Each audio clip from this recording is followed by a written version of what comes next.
Hello and welcome to a Q&A for the San Francisco Green Film Festival 2025. We've got some great filmmakers here. We're very fortunate to have many filmmakers from this shorts program, number three. Hey, filmmakers, welcome. Hi. Hello.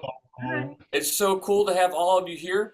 I'm going to go around the Zoom room here and just have you introduce yourself quickly. Tell me your film, your role, and also where you're calling from. And Sinead, you're first on my screen, so please introduce yourself. Sure. I'm Sinead. I'm the self-shooting director and producer of Croc Country, and I'm calling from Scotland just now. Right on. Margus, how about you next? Hello, I'm Margus. Last name is Unapu, and I'm producer of The Art of Looking, and I'm calling from Estonia. Excellent, welcome. Andres, am I saying that right? Yeah, my name is Andris Gauja. I'm from the neighboring country, Latvia, just a bit south from Margus's place. So Latvia, Riga, the art of looking. Excellent, thank you, welcome. Andrea, Thank you for I'm going to go to you selecting us. next. Hi, I'm Andrea Arauz from Honduras, Central America, and I'm the production coordinator of Planting Resistance. Welcome, thank you. Francisco, please. Hi, I'm Francisco Perez. I'm the producer of Border Chocolate, the Second Life Economy of Cars, and I'm hailing from Ensenada, Baja California, Mexico. Great, good to have you here. Alexandra. Hello, so my name is Alexandre Atane. I'm a filmmaker and illustrator from Paris, France. I'm calling from Paris, and I'm the director of the short animated film Jus d'Orange. Fantastic, wonderful. And last but not least, Nancy, hi. Hi, I'm Nancy Donnelly. I am the director and writer of the documentary Nia Bay, Restoring Ancestral Waters, and I am in Washington, D.C. Well, welcome all of you. Thank you for being here. Congratulations on making wonderful films. We just thoroughly enjoyed them here, both for their content, their stories, their messages, their themes, and they're all beautiful as well. One of the things I remember saying with each of these films, like, I can't wait to see this on the big screen. So Nancy, since I ended with you last, why did you make your film? I'll ask this of everybody. Okay. Yeah, I made this film. I am an impact story producer with the organization, the National Marine Sanctuary Foundation. And as part of that work, I was charged with making a story about some of our biggest work, which is removing large marine debris from our nation's national marine sanctuaries. And the one of the best stories I could find was the story of removing a dystopian 3,000 ton piece of highway bridge that had been dumped into the ancestral waters of the Makah tribe in Washington State. And that's what we did. So I told the story of what it meant to the Makah fishermen who had been fishing there for thousands of years, and to have all this. Literally, we removed 3,700 tons of large marine debris from their ancestral waters, and it was just an amazing story to tell. It was a visually impressive story to tell, and it just was kind of a no-brainer to choose that story. Yeah, right on. I'm glad you did. Thank you. Alexandre, animated film. You're an illustrator. Why did you make this film? What was your inspiration? Well, it's my third animated short film, so I'm really passionate about cinema and drawings. Obviously, I started as an illustrator in New York, actually, in America. And this film, Jus d'Orange, which is my third film, was more about the start was more about an emotion that I had about, a changing world. And my friend Chloe and I, who we co-wrote the script, we made this emotion into some kind of fable, some kind of fiction story, fable story that could be universal. And the start point was we had family who worked in farms. Our grandfathers basically were farmers. And we came up with this idea of an orange grower who had loved, cherished his oranges all his life, and suddenly was his labor, manual labor, was replaced by machines, technologies, factories, and all that. So that was the idea of how to preserve the manual labor, and where do you fit into a changing world when you do things with your hands, basically. And as the film went and as it finished, for example, artificial intelligence took over the world of, my graphic world and, all the illustrators, my job, basically. Yeah. So suddenly I fit into the story as this orange grower is being replaced by machines, and me as my illustration and animator. I do traditional animation, so it's mostly like 2D and frame by frame. So it's very time consuming. And suddenly I wake up and then artificial intelligence is taking over. So it's a question, the film questions this ancestral techniques, manual techniques, and where do you fit into a changing world. So, and also it's about, landscapes and how the world changes with the implantation of, factories and how the world is affected by that, basically. Right. Thank you. Yes. Like I said, we will not have enough time to go in depth in all Yeah, the film. sorry. No, you were great. I want to. These films deserve that. It's so hard not to be more thorough here. Francisco, if you go next, please. What was the inspiration? Why'd you make this film? So I think the main inspiration is that I live on the border, or I lived my whole life on the border of the US and Mexico. And so secondhand cars is that something that everybody just lives with and knows about in Mexico. But then I moved over to the US, and I was trying to I was wondering, so what is going to happen to these flows once California particularly starts to transition to electric vehicles, and like they're going to end up in Mexico. And I was trying to tell this to people here, and they were like, no, but that doesn't happen. Or I mean, it's a small probably flow. I was like, no, it's huge. And so I realized that nobody knew about it. And so, but like, there's a big disparity in, this is one of the main things in the film, but there's a big disparity in the data that gets reported. And so I thought, well, let's tell the story of the people on the ground, the people that interact with them. And like, this is an everyday thing for a lot of people, and show it that this is gonna, have a socioeconomic and environmental impact. And that was kind of the main driver of the. Yeah, all these films are bringing, at least for me, new information to my understanding of the world, or a reminder of what's going on in the world that we just kind of ignore once we move on or turn our gaze in a different direction. So I love how these films enlighten us, remind us of things that are going on in the world. And if I could segue into the art of looking, is that what it was called? Andres and Marcus, wow, fascinating visual film. What was the inspiration? Why did you guys make it? Okay, maybe I can start and Marcus will continue. So basically, this is one of the strange cases where the inspiration came from a simple commission. I was commissioned to do the film. So usually I would think I would not believe in films that are just being commissioned by somebody else. I would always go for my own inspiration and stuff. But in this case, I think that for some miraculous reasons, I think we're very happy with the result. So basically, I was commissioned within this Tartu 24 European Capital Program. Marcus will tell about more. So to go to Estonia, southern Estonia, and just full artistic freedom and just look for some topics in the nature, like all around, just free. Just full freedom to pick a topic. And I somehow came upon two themes. And one of them was kind of this new trendy biological thing called slime mold research. I don't know if you guys know what slime mold is. No. So it's a little creature.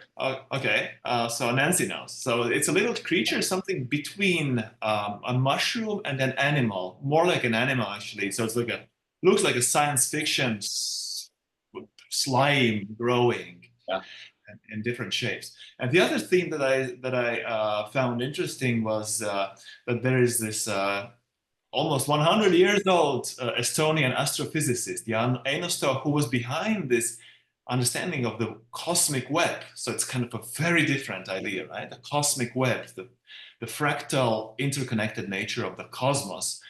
And not being able to choose between these two topics, I started to work on both of them. And for some miraculous reason, we came across a research that is just very fresh research, mostly done in the United States of America, where the fractal pattern, the growth pattern of the slime mold is really being used to study the cosmic web. Wow. It sounds like really, really strange and weird. So, but that's a scientific finding, and it's Very now cool. at the moment being used there. So this is how somehow, you know, somehow these things came together to find something more about the way, as you, Jason, said, the way the universe works, right? Yeah, right on. Margus, you want to add to that? How'd you get involved? No. Just actually, we was together with Andres in La Rochelle in France, and as I'm one of the international producers from Estonia, I got a call from this culture capital Tartu 2024, and they was asking, you know, just some connections, and actually the idea was brilliant. Culture capital Tartu 2024, they launched competition for the Estonian directors and for the foreign directors, and the final result, they choose topics, or actually 6 films for Estonians and for foreign ones, and you know, it's brilliant. You know, it was kind of like a tender, but in the final end, there, you know, came up 8 actually very good short films. And you know, for the filmmakers, it's fantastic. Maybe good idea for the film festivals as well, to make it same, you know, sort of tender. To make short film, it's not so expensive, and you know, please, money is here, and please, That is make nuts. your film, and fantastic. That's our story. That's sweet. Well, good for you guys. Right on. Sinead, how did you start? How did you get inspiration for your film? So my film was made as part of my grad project, what was my grad project at the National Film and Television School. But I had lived, before going to do that course, I'd lived in far north Queensland in Australia for 4 years and found myself living in the rainforest there, a very different life. But it meant that there was a lot of stories unfolding around me, and the one of coexisting with saltwater crocodiles was one that I can't really ignore.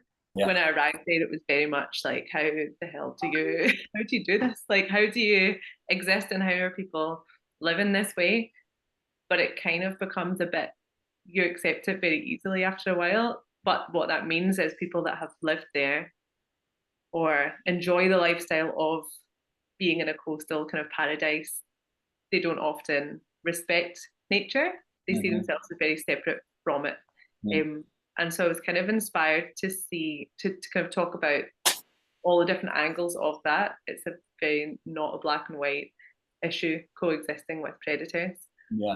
And I wanted to just keep it balanced and have as balanced as I could, by having contributors with different viewpoints just kind of lay out their story of living alongside these animals. Well done. Good job. And you inspired me for some questions too. Andrea, and then last but not least for this question, what got you started with this topic? What inspired you? Well, Planting Resistance is part of a short film series that is an initiative from Video Consortium and supported by Skull Foundation. So we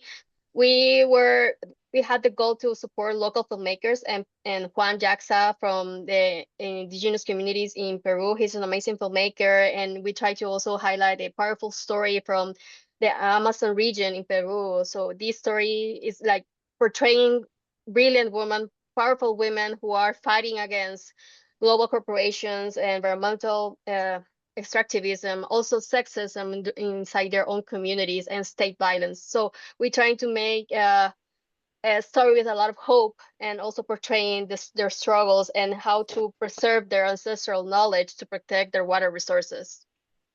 And Yeah. and just some beautiful cinematography too. How did you capture some of that? My question was inspired by you, Sinead. Is I'm going to ask you all challenges of making this film, but before we go there, Andrea, how did maybe some of the challenges, and then how did you capture? Like, I just remember very these women like on the creek and like a drone shot or something like that, but just Yeah. the lands. Explain that. Yeah, it was so beautiful how the story is portrayed with the river, the plantations, the trees, the jungle, and Juan did an amazing job with his team how to be respectful to Mother Nature and how to portray these beautiful women, because you can see also like the community, how they gather together and talk about their struggles. And I think Juan did an amazing job with his team, and gives a hope. I hope the people watching this film feel inspirational to how to protect the Amazon with these beautiful images. Yeah, like a wake up call. Yeah. Was it a challenge to approach these women, the people, to make this movie, or were they very It was. welcoming? Well, they were open to have a documentary to portray their story, because they want the world to know them and be also part of the wake up call to protect the Amazon, because they have a crisis. We have a crisis globally about this region, and they were really open about it. They didn't know how the process of making a documentary is, so we had several conversations and dialogues of what is a documentary and the process, and how this film needs distribution, and how to create also an impact campaign to people to understand the struggle. Yeah. Sinead, any challenges for you? I mean, besides being dangerous, being near crocodiles. Yeah, I guess filming crocodiles is a challenge in itself, but that's the beauty of long lens Yeah. filmmaking. I guess kind of weather wise as well, being in the tropics, that was a big kind of challenge in terms of how many filming days we could actually do, and being able to access the places that we needed to be. Did you? But I love the opening. Wasn't there a commercial, found footage commercial? yes, with with some new footage kind of cut into that. But yeah, I really wanted to kind of use archive and a lot of kind of news footage as well to just, I don't know, it's a very tourist kind of hotspot. People want to be there. Yeah, It's I still painted as enjoyed that opening. paradise. I enjoyed that opening. But did you find that after you had begun your work, or was that? Yeah, Oh, okay. I found that after. Wow. I really wasn't sure how to open the film, because it was these three very distinct personalities and Yeah. viewpoints. And I felt like that just kind of set the scene for. It sure did. It's excellent. Yeah. Yeah. I'm glad it worked. Nancy, challenges for you with the filming and the deconstruction of that artifact in the middle of the bay? Well, luckily we had a lot of great access that could otherwise be challenging because we already had a very great existing relationship with the Makah, and we already had great partnerships with the Makah tribe, as well as Olympic Coast National Marine Sanctuary and NOAA's Marine Debris Program. And so that was easy. But yeah, the biggest challenges were knowing when were the best times, best days to shoot, because the project had to be completed in a certain window of time, but we did not have unlimited days to shoot. What were the best days to get the most visual stunning images? And of course, this being Washington State, the weather didn't always cooperate, and there were a lot of false starts and some wasted shoot days, that's for sure. But that was probably the biggest challenge was that. But we had a lot of great access to the people, the fishermen. They really let us in, and I was so grateful for that. So grateful for that, because I don't think that the story would have worked as well if it was just, I got drones and time lapses all over the place for the removal, the construction or the deconstruction, not the construction, but the deconstruction of this gigantic dystopian piece of freeway, but without the personal story, of what this means to the people, it wouldn't have been what it is. And for these people to let us into their homes, into their ceremonies, and all that sort of thing, it wouldn't have been the same thing. So, was there some sort of like relationship building before even filming began? Like, a pre-production get to know these members of the film? Of course, yeah. Because why else would they want to put us, to give us that access for sure? There had to be a lot of time with no cameras involved, to get to know them and for them to understand who we are, that we're not there to, take, that we're there to give added value to their lives. There's a lot of that. There's so much relationship building.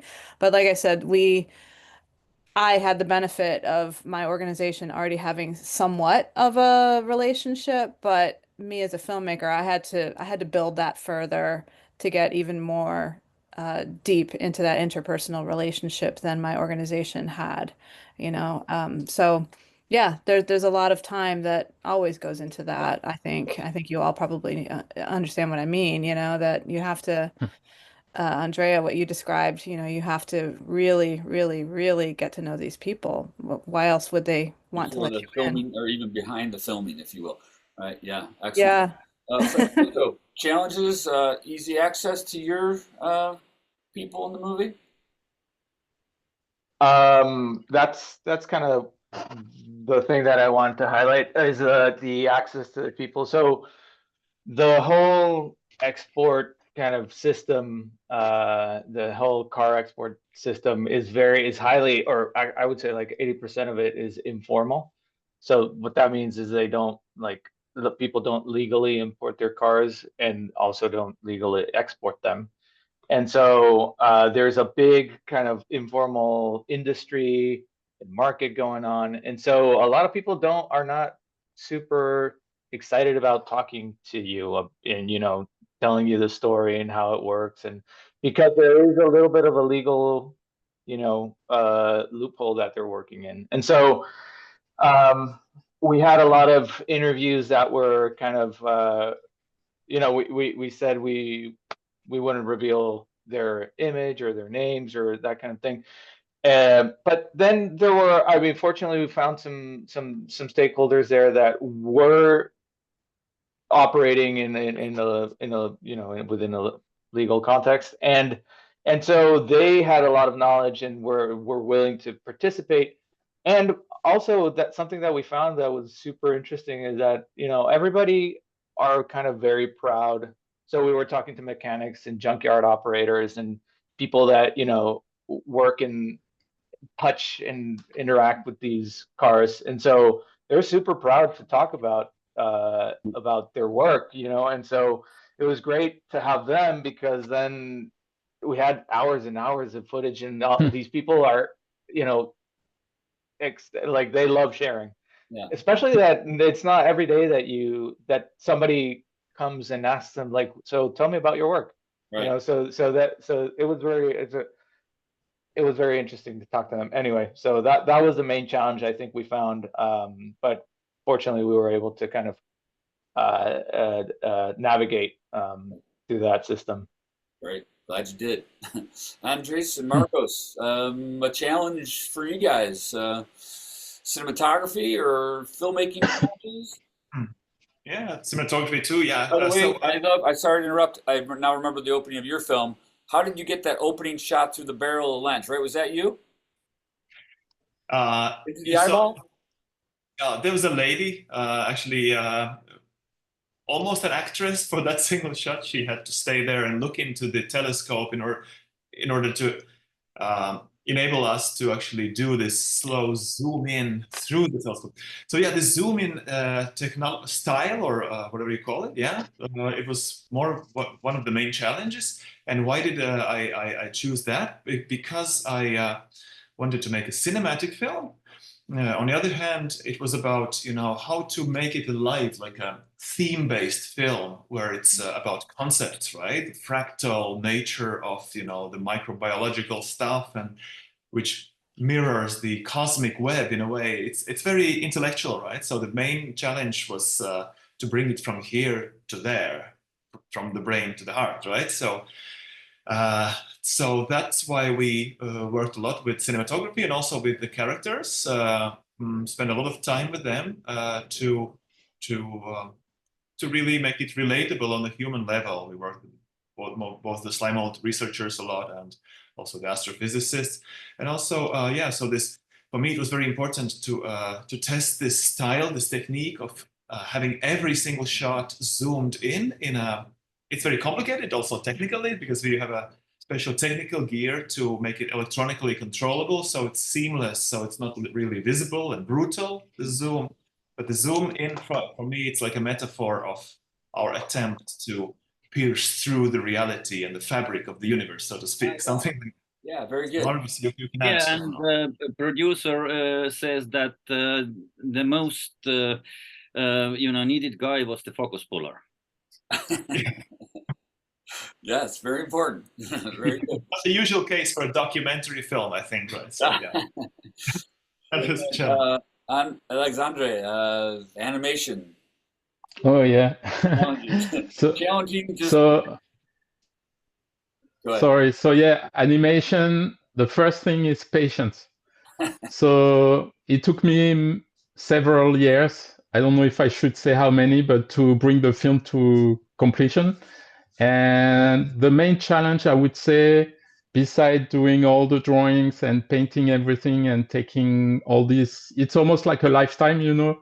Mm-hmm. It feels like a lifetime. But the main thing is when you make a film, especially maybe animation or any film, but you have an idea, a starting point, something that means something to you and that you want to express to the world. And like I said, for me, the start was an emotion about the world around me or something.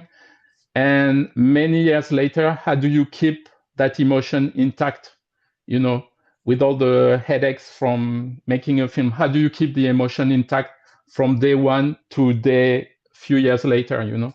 Mm-hmm. So that was my main challenge. And also with animation, every night when I go to bed, I see the film in my head, I project it onto the ceiling, or, you know, if I go to the movies, I see it on the screen, but then it takes a few years to bring it to life. So it's about really remaining sane, you know, not lose your mind and stay true to your first emotions, stay true to your first vision. And because, you know, you change, you know, through years, you change, things happen, you know, people die or whatever. And so you have happy, sad and everything, but you have to stay true to your first idea and not change. So that was my main I think you're challenge. Somewhat describing the life of a filmmaker or an artist, right? Yeah. You guys are inspiring so many questions too. I wish we had tons of time. So, you know, what's one thing, since I'm on you, Alexandre, that you hope audiences take away from your film? What's a reaction you hope they come away with? If they are touched and if they cry, it's okay. It's a compliment.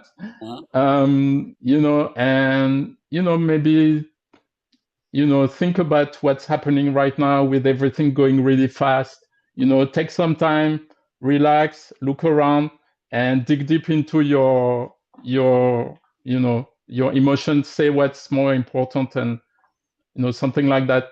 Just be more quiet and don't get excited about all the rush and all the, you know, just be careful with what's around you, something like that. Very nice. If it makes sense. The art of looking. How about you guys? Is there something you'd like audiences to come away with after they watch your movie, Andres or Marcus? Yeah, there's this kind of philosophical angle to it. The universal question: what is the universe made out of? Right. So, and I think it's very strange, mysterious to find out this sign of complete interconnectedness within such, you know, different scales. micro scale and macro scale. But also personally, for me, it's like an intro or a prelude film for a bigger trilogy, which actually Margus is a co-producer for the upcoming films too. That's going to be called Beautiful Trilogy. I don't know if the films will be beautiful, but the next film will be called Beautiful Void, which will deal with quantum physics and the empty nature of stuff if we start to zoom in again. And so on. So for me, it's like stylistically, it was a big experiment for us. I think it pays off. I cannot still believe that we have 27 international festivals having selected us. It's like completely incredible. So Margus. Yeah. Our not next one, but after the next, we are nominated for the Silver Salts Media and Science Film Awards, what is the European one of the biggest awards. So and Short and Sharp, and we are amongst 5 of them. Yes, yeah. Wonderful, fantastic. Sinead, something you hope audiences take away from watching your film? I just hope the audiences kind of think about maybe the bigger picture or the sides of the story that they possibly never thought about before, and kind of think about their place in nature rather than, at war with it necessarily. Yeah, we're all intertwined, all connected, all impacting around us. Also, again, I watched the movie many months ago, but also an emotional moment in yours as well. That was a sad moment when we lost the one croc, right? Yeah, Lizzie. Yeah. I actually got watery-eyed. Did you? Yeah, I was sad. And I'm not spoiling it for anybody because everyone's already watched your movies if they're watching this now, so don't worry. Yeah. So. Yeah, no, that was hard for him to talk about, but part of the reality of that issue. So. Francisco, something you hope audiences learn, take away from your film? Yeah, I mean, there's the very specific issue of where our battery's going to end up, where our car battery's going to end up after they die, right? But that's the what the film is about.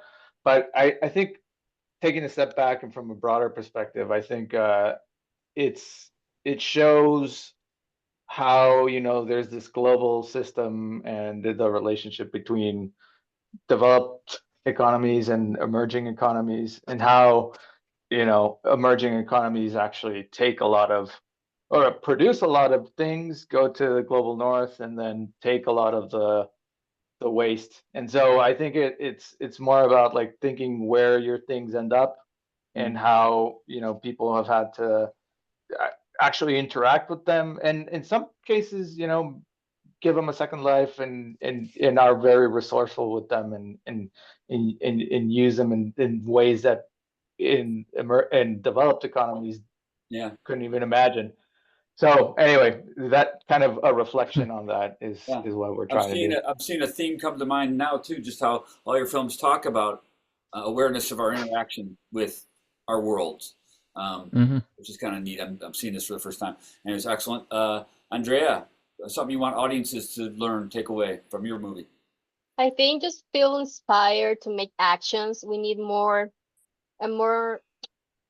wake-up call and to connect to ancestral knowledge. They have the answers. They always had the answers to protect our planet, and we should work alongside them and support them. And it's not too late to start making changes in our world and protect the future. Right on. And Nancy, I'll ask one more question. We've got time for one more question after this, but Nancy, something you want audiences to take away? Yeah, I think the obvious takeaway is that, partnerships make things happen, and that when you use the ocean as your dumping ground, there are consequences. But I think a personal takeaway that I hope people will take away from the film is that even small gestures make a difference. If every single person on the planet tomorrow decided to pick up a piece of trash, can you imagine how much trash would be gone if we put it in the right place or recycled it? You know, most of the debris that we took away from Nia Bay was recycled. If you can imagine that, 3,700 tons, most of it was recycled. If everybody did that, you know, tomorrow, it would make a big difference. So small actions do make a difference. That's what I hope people will take away. Right on. That would be a perfect note to end on. Mhm. But I said one more question. So I'll let you guys ask or say anything else you want to say here. But what's maybe just one thing you want to leave audiences with? Are you hopeful, or what's next for you? Nancy, I'm on you. So you wrap this up. Are you hopeful for the future, or what do you got coming up next? Oh, what do I got? What have I got coming up next? I've got another. My next project is a project about it's an international remotely operated vehicle competition for kids working in ocean tech to solve ocean problems. It's kind of um like a Hoop Dreams or Spellbound sort of film, and that gives me hope because it's unbelievable to see kids from 77 teams from 17 countries coming together at a National Marine Sanctuary in Michigan, working together on ocean acidification problems in a fun little story. So that gives me hope, seeing kids actually engaged and working together to solve these kinds of problems. That gives me a lot of hope. Great. Francisco, same for you. Last parting words. I'm hopeful for the response that we've been getting from from the audience. We've been getting some positive feedback. I mean, just the fact that I'm here today talking about the first film that I ever decided to make is great. You know, we've been selected for a couple of other festivals. That's kind of on a personal level. Sure. But then on a broader level, I've been had the opportunity to show this to like the Mexican government and different like stakeholders over there, and they are actually starting to think of updating their waste policy to include batteries and stuff. right. And so we've been in those conversations thanks to like being able to show this film. I feel like they are not very responsive if you send them an email or like a report, but if they see a film, they're like, oh, Yeah. shoot, this could be seen by a lot of people, so let's get on it. So I'm hopeful about that. Yeah, films could make a difference. Andres, parting words. You hopeful? What's next? I think you kind of talked about that earlier, but real quick. Yeah, I wanted to say again, thanks again for selecting us. And I'm thinking like recently that I've been thinking that as climate changes, that also like nature film festivals and nature and science related film festivals have a future. Like I think they'll be getting more and more important. So I wish the best to your festival. And also I mentioned for the future work, I mentioned the Beautiful Void project that we're working on, but also the other project is called Beautiful Death.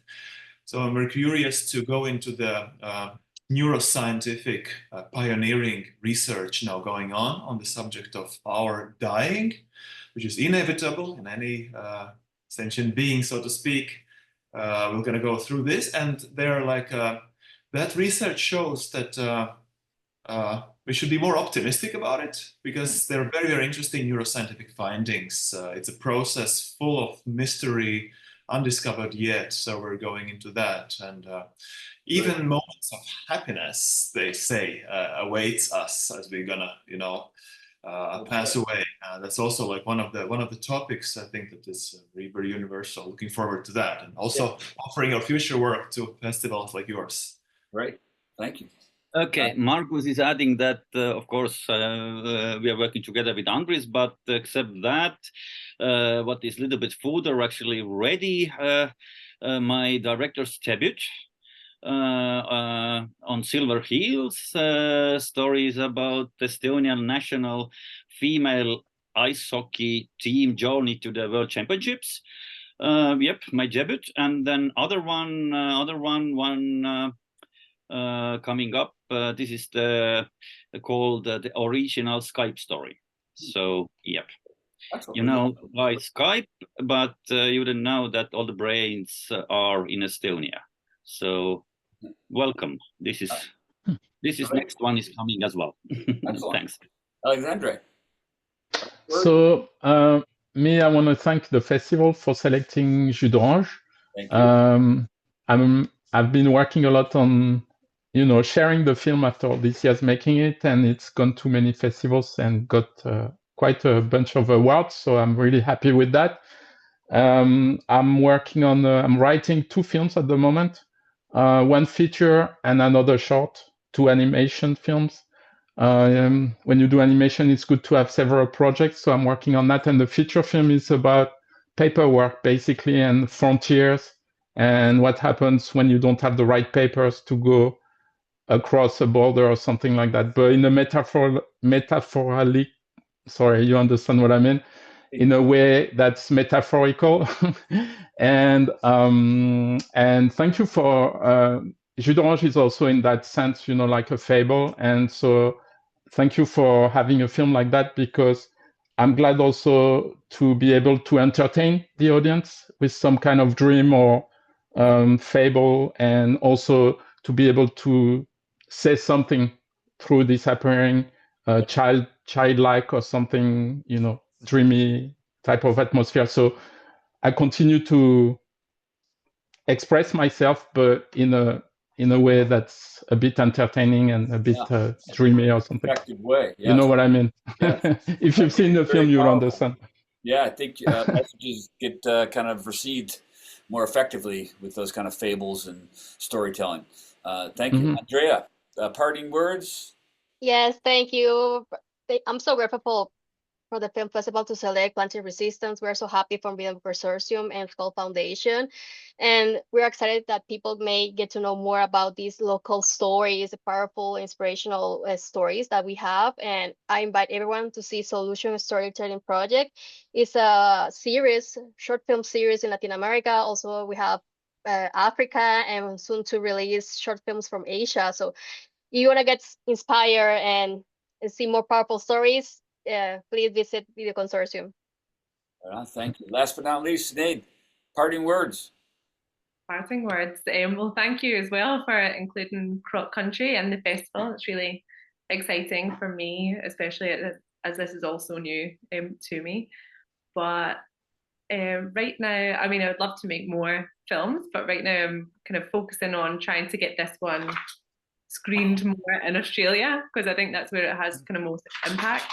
And it has had some good kind of success there. We're trying to get it. There's an organisation that helps a lot with, especially with law reform, and giving more rights back to First Nations people and having their voices heard more in kind of environmental management. So hopefully this film can kind of help be shown around, and I'm sure it can highlight some of the issues there. Yeah, all your films are very helpful, and we're all very grateful for you filmmakers, just being filmmakers, and then also finishing and making these films and submitting this to SF Green Film Festival.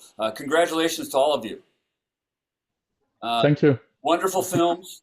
Thank you everyone for watching. This has been another Q&A for the San Francisco Green Film Festival 2025. Check out more films at sfindie.com. Thank you for supporting independent films and green films. Thanks everybody. Bye. Thank you. Thanks so much. Bye. Thank you. Bye. Bye-bye. Thank you.